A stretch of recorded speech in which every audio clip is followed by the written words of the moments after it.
नमस्कार दोस्तों, स्वागत है एक बार फिर से आपका बिब्लियोफाइल स्टडी सेंटर के डिजिटल प्लेटफॉर्म पे। दोस्तों, आज वोकैब इम्प्रूवमेंट बैच में हम लोग पढ़ने वाले हैं होमोफोन्स। बहुत ही इम्पोर्टेंट एक सेगमेंट है इंग्लिश लैंग्वेज का, और बीते दिनों में देखा गया है कि एग्ज़ाम्स में काफ़ी क्वेश्चंस यहाँ से पूछे जा रहे हैं। तो आइए शुरू करते हैं। दोस्तों, होमोफोन होता क्या है? सबसे पहले तो हमें ये चीज़ समझना इम्पॉर्टेंट है कि what is homophone. So a word that sounds the same as another word. Sound same होता है। साउंड को यहाँ हम लोग उच्चारण से जोड़ेंगे कि दो शब्द जिनका उच्चारण क्या है, सेम है, उच्चारण सेम है, but has a different meaning और स्पेलिंग। परंतु मीनिंग जो है और स्पेलिंग जो है वो क्या है, भिन्न है। मीनिंग और स्पेलिंग भिन्न है, प्रोनाउंसिएशन या साउंड जो है वो सेम है, उसको बोला जाता है होमोफोन। ठीक है, उच्चारण सेम है, स्पेलिंग अलग है और अर्थ अलग है, उसे होमोफोन बोला जाता है। तो आज के हमारे सेशन का जो पहला होमोफोन है वो है access.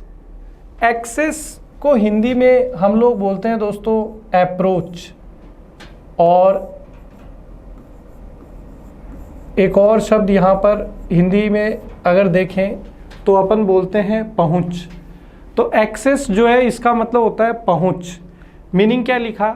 It is very difficult to have an access to the prime minister, कि ये चीज़ बहुत ज़्यादा कठिन है कि हमारी पहुंच हो किस तक, प्रधानमंत्री तक, कि हमारी पहुंच प्रधानमंत्री तक हो या हम प्रधानमंत्री तक पहुंच सकें। ये चीज़ बहुत ज़्यादा कठिन है, क्योंकि भी प्रधानमंत्री और हमारे बीच में काफ़ी बड़ा सुरक्षा घेरा भी है, प्लस भाई एक प्रोटोकॉल भी होता है। देश का प्रधानमंत्री है तो कोई सामान्य नागरिक जो है उसकी पहुंच प्रधानमंत्री तक होना बहुत ज़्यादा डिफ़िकल्ट है। तो हमने पहला वर्ड लिया एक्सेस, जिसका मीनिंग अपन क्या लेते हैं, अप्रोच। अगला जो है दोस्तों इसी में वो है एक्सेशन। इसी से मिलता जुलता है, तो एग्ज़ाम में जब आता है तो हम लोग जो है काफ़ी कंफ्यूज हो जाते हैं। एक्सेशन का मतलब होता है coming to the throne. Coming to the throne मतलब सिंहासन पर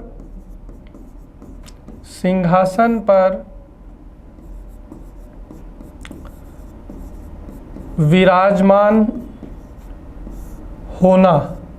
सिंहासन पर विराजमान होना, that is known as accession. Sentence अपन ने क्या लिखा?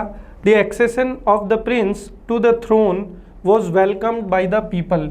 कि जो राजकुमार था वो, उसने जो सिंहासन धारण किया या सिंहासन पे वो बैठा, विराजमान हुआ, उसका स्वागत किया गया लोगों के द्वारा।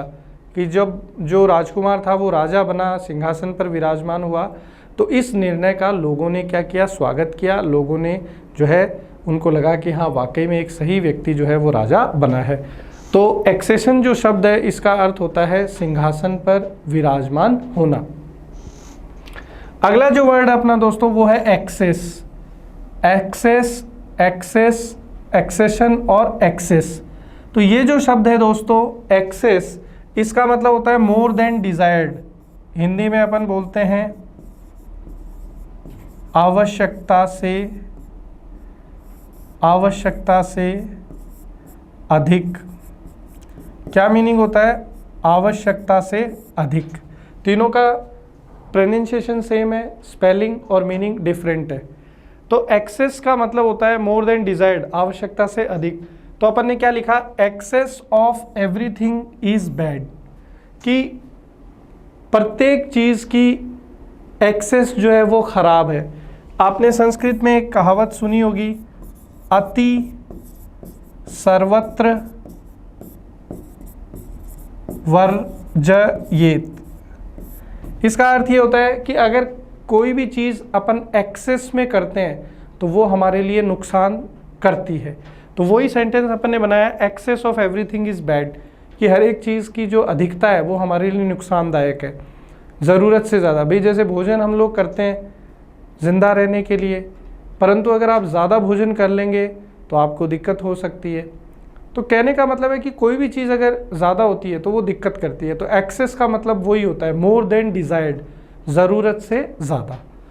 चलिए अब हम लोग आगे चलते हैं और अगला जो हमारा होमोफोन है वो है एक्सेप्ट, एक्सेप्ट और एक्सपेक्ट। एक्सेप्ट, एक्सेप्ट और एक्सपेक्ट। जो पहला वर्ड है दोस्तों हमारा, इसका मतलब होता है स्वीकार करना। इसका मतलब क्या होता है? स्वीकार करना, एक्सेप्ट। तो इसका मीनिंग अपन ने क्या लिखा? The teachers accepted the invitation of the students on teachers day. कि जो शिक्षक है उन्होंने शिक्षक दिवस पर विद्यार्थियों का निमंत्रण जो था उसको स्वीकार किया था। भाई टीचर्स डे पे स्टूडेंट्स ने इनवाइट किया होगा टीचर को किसी पार्टी वगैरह के लिए, तो उसको जो है उन्होंने क्या कर लिया? स्वीकार कर लिया। तो उस चीज़ को हम लोग बोलते हैं एक्सेप्ट, टू टेक। अगला जो एक्सेप्ट है इसका मतलब होता है लीविंग आउट।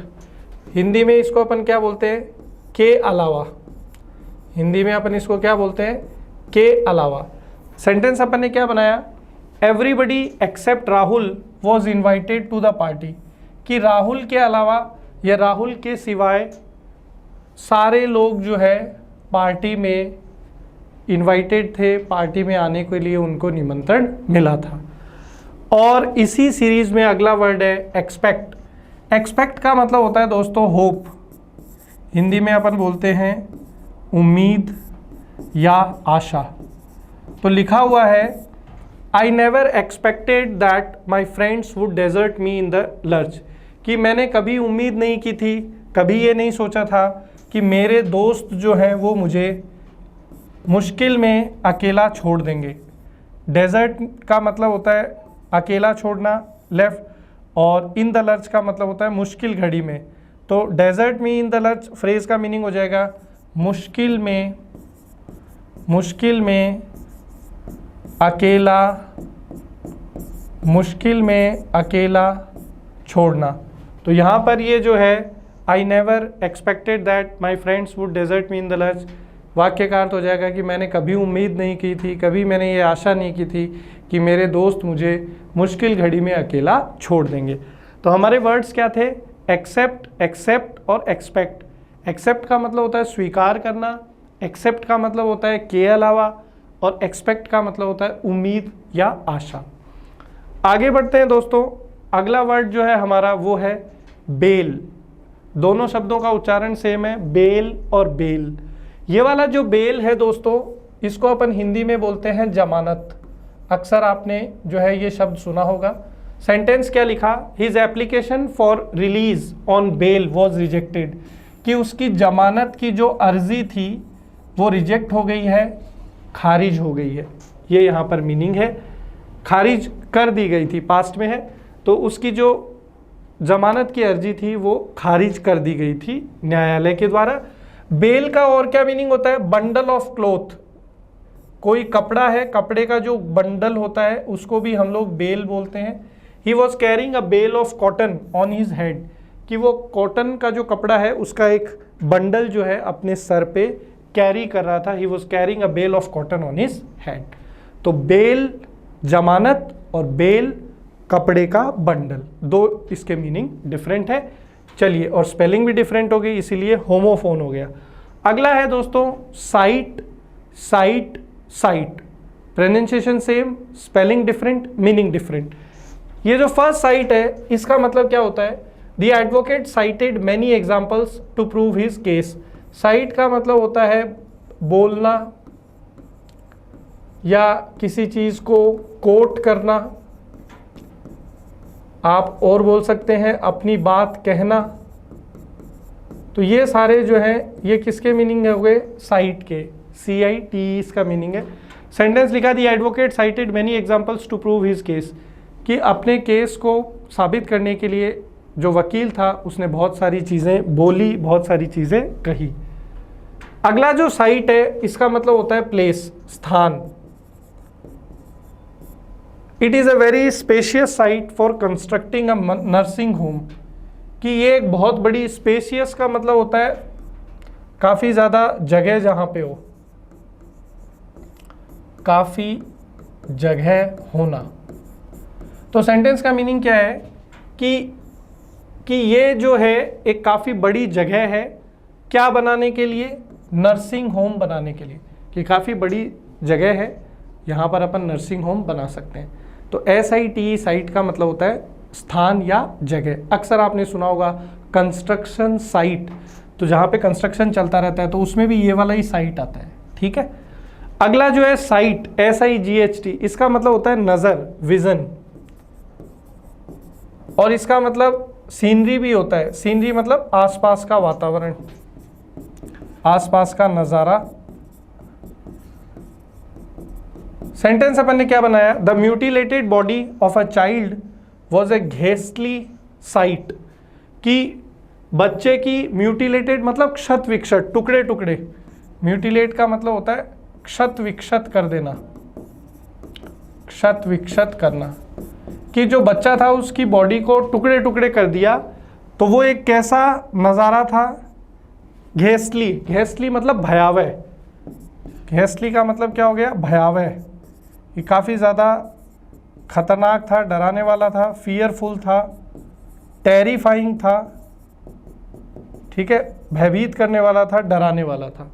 तो इस तरीके से CITE का मतलब बोलना या अपनी बात को कहना, SITE का मतलब स्थान जहाँ पे कंस्ट्रक्शन वगैरह होता है, और SIGHT साइट मतलब आसपास का नज़ारा या नज़र। आगे बढ़ते हैं और अगला जो है अपना वो है दोस्तों symmetry. Pronunciation same, spelling different, meaning different. CEMETRY symmetry का मतलब होता है बरियल प्लेस। हिंदी में अपन बोल सकते हैं कब्रिस्तान। हिंदी में क्या बोल सकते हैं, कब्रिस्तान। कब्रिस्तान के लिए एक और वर्ड अक्सर हम लोग यूज़ करते हैं, ग्रेवयार्ड। तो हमने यहाँ पे लिखा the dead body was taken to the cemetery for burial, कि जो डेड बॉडी थी, लाश थी, उसको हम लोग कहाँ पर ले गए, सिमेट्री में ले गए, यानी कि कब्रिस्तान में ले गए दफनाने के लिए। ये इसका मीनिंग हो गया। अगला है सिमेट्री, क्वालिटी ऑफ हार्मनी और balance in size and design. भी जैसे मैंने ये एक बॉक्स बनाया, इसी सेम साइज़ का एक बॉक्स मैंने यहाँ पर बनाया, फिर यहाँ पर बनाया, फिर यहाँ पर बनाया, फिर इसी प्रकार से सेम साइज़ के बॉक्सेस मैंने नीचे बना दिए। तो मैंने क्या देखा कि एक तो ये जो मैंने 8 बॉक्स बनाए, इनकी शेप और साइज़ क्या है, सेम है। तो शेप और डिज़ाइन के अंदर बैलेंस है। हार्मनी का मतलब सामंजस्य, एक समान। तो सिमेट्री का मतलब होता है समानता। सिमेट्री का मतलब होता है समानता। अब समानता किस चीज़ में, शेप और साइज में, डिज़ाइन में। सेंटेंस अपन ने क्या बनाया, the building looks more executive only because of its remarkable symmetry, कि जो बिल्डिंग है वो कैसी दिख रही है, बहुत ज़्यादा शानदार दिख रही है। किस चीज़ की वजह से, उसकी शानदार सिमेट्री की वजह से, शानदार कंस्ट्रक्शन की वजह से, शानदार जो साइज़ और डिज़ाइनिंग में जो बैलेंस है उसकी वजह से। The building looks exquisite only because of its remarkable symmetry. आगे बढ़ते हैं दोस्तों। अगला जो है हमारा वो है sensor. Spelling different, meaning different, pronunciation same. Sensor, जो फर्स्ट स्पेलिंग है CENCSURE, सेंसर, इसका मतलब होता है आलोचना करना, बुराई करना।